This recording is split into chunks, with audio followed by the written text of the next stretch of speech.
Hey, namaste, I'm Kay, this is Ecstatic Self, and today I want to talk about your story.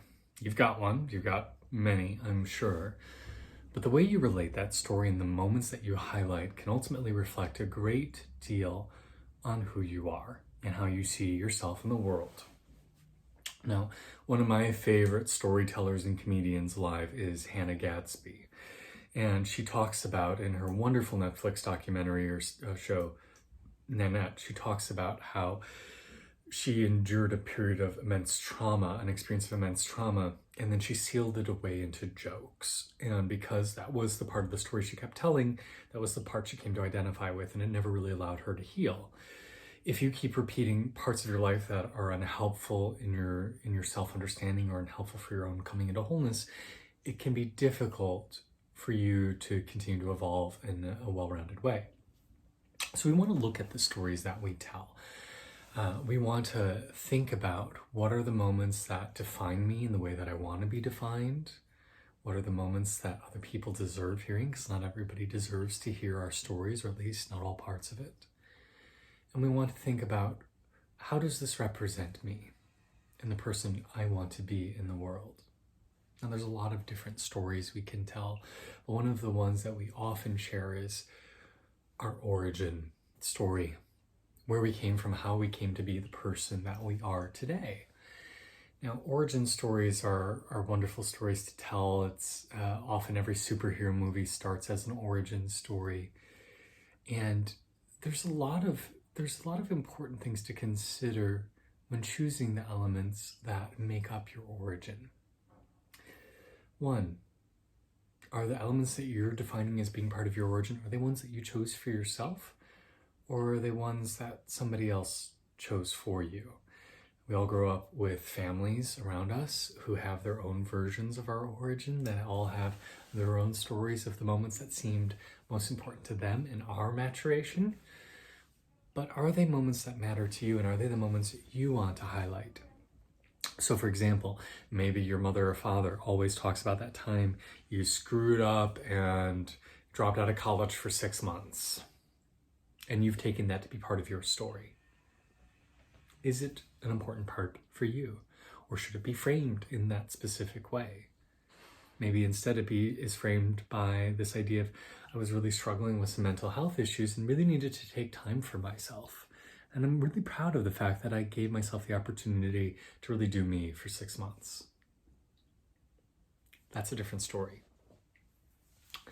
Another challenging element of origin stories are that we share elements about who we are, but they no longer reflect who we are coming to know ourselves to be. They reflect better who we were 6 months ago, a year ago, a few weeks ago. So for example, if part of your origin story is all about how you hit the home run ball your senior year during the homecoming game of high school and everybody loved you, and you're 45, like, is that still one of the most influential moments of your life? Maybe yes, maybe no. Hopefully no. Hopefully you've grown and have wonderful things since then. But we evolve and change. And right, like, I remember if you had asked me 5 years ago, was the story of my first boyfriend and a critical story for understanding me? At that time, absolutely, 100%. But now 5 years later, having been married for almost 3 years and with my now partner for almost 5.5, no, not really. Like, if you ask me the story of me, that's no longer included. So we have to evolve, we have to change as we share who we are and how we came to be the person we are. Another thing that we have to be aware of with our origin stories is the elements we select might change depending on who we're telling it to or what we want our impact to be. So we should have several points ready to go.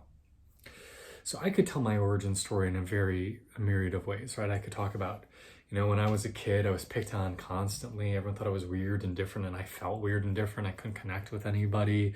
I was bullied and teased. It was really hard. There was really not a day that went by from like 5th grade through 8th grade where I didn't come home in tears. I'm really amazed I didn't commit suicide during that time. I felt really, really awkward, disconnected from myself, and I really continued through college. Okay, that's one way for me to share my story, but it's not a really exciting one. I don't think it really encompasses me that well. But for many years, that was the story I told. How about this one instead? When I was a kid, I was a weirdo in a really awesome way. Like, I definitely had my own way of seeing things. I'm maybe neurodivergent. I definitely came in with a large spiritual capacity that was different from my peers. And like, I saw things and observed things in an interesting way. I remember just like sitting on the edge of the playground as a little kid and watching people and thinking, why are you doing that? Like, it doesn't make sense. Shouldn't we be considering like the bigger pictures? And I just like spontaneously sit in lotus pose and start meditating or going into headstand. As I got older, I started to find those rare individuals who also resonated with like this like deep spiritual quest. And I remember in college, I met this guy who, even though I didn't think I was gay at that time, like I was head over heels in love with him. Like, he was so free spirited and spiritual. He had just gotten back from studying abroad at a monastery in India and learning dance techniques and a study abroad program in Africa and volunteering for kids in Indonesia.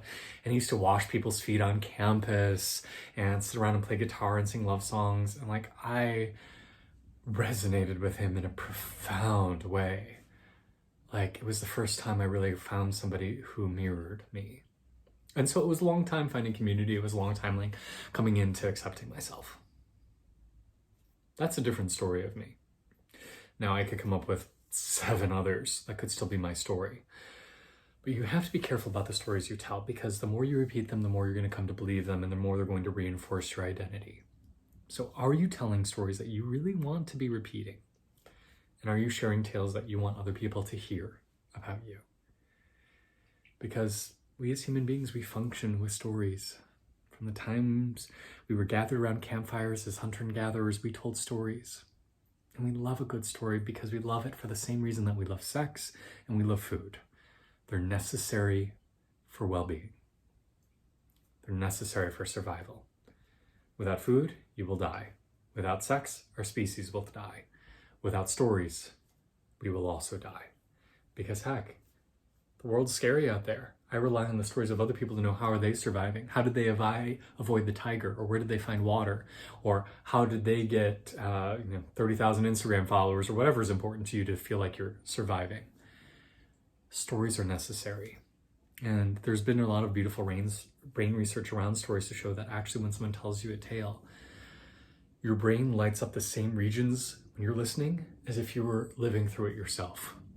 It becomes part of your cellular memory. So we take these stories in. So make sure you're telling the kind of story you want somebody else to really imbibe. I hope this is helpful. I'm Kay. This is Ecstatic Self. Namaste.